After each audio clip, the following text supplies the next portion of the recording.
Voici un article très intéressant qui nous montre comment on peut lutter contre la désinformation, la mésinformation en santé et la croyance aux théories conspirationnistes, notamment en utilisant l'inoculation psychologique ou l'inoculation logique et précisément ce qu'on appelle l'actively open-minded thinking, la pensée ouverte active.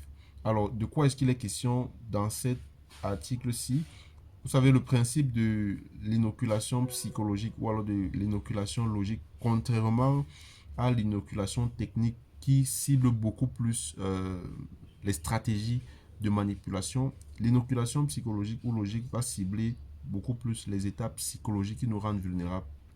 Et c'est ce que s'est attelé à faire l'auteur de cet article-ci et son équipe. Et cela représente véritablement une avancée majeure dans ce qu'on appelle les stratégies de lutte contre la désinformation. Alors, ce qu'il faut déjà savoir, c'est que ce qu'on appelle l'actively open-minded thinking, en français, c'est la pensée ouverte active.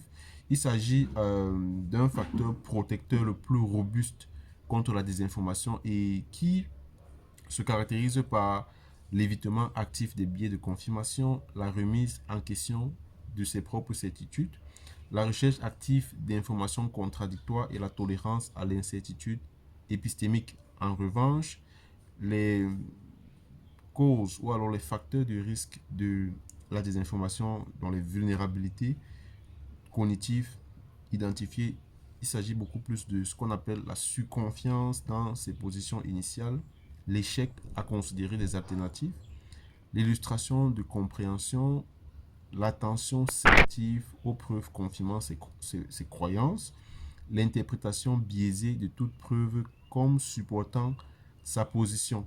Alors, de quoi est-ce qu'il est question? Qu'est-ce qui a été fait dans cet article-ci? C'est deux études randomisées contrôlées qui démontrent des effets assez significatifs. On voit qu'il y a une amélioration de 25 à 29% de la pensée ouverte active, de l'actively open-minded thinking. Il y a une réduction de 24 à 32% de la crédibilité accordée aux fausses informations et il y a une amélioration de 26% des décisions de partage d'informations, une réduction significative des croyances conspirationnistes. Donc l'intervention a agi à travers trois leviers, avec la communication normative. 80% des gens pensent qu'ils devraient rechercher beaucoup plus d'informations contradictoires.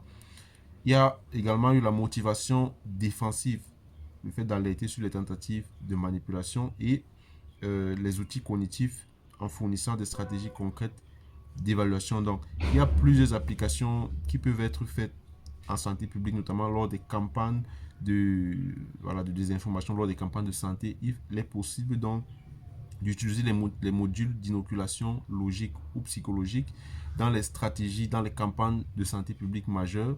Il est également possible d'intégrer cela dans les curricula de formation des professionnels de santé afin qu'ils soient capables d'identifier quelles sont les personnes qui sont les plus vulnérables à la désinformation et développer donc ce mécanisme-là pour les rendre, voilà, pour les immuniser donc contre la désinformation, la manipulation psychologique.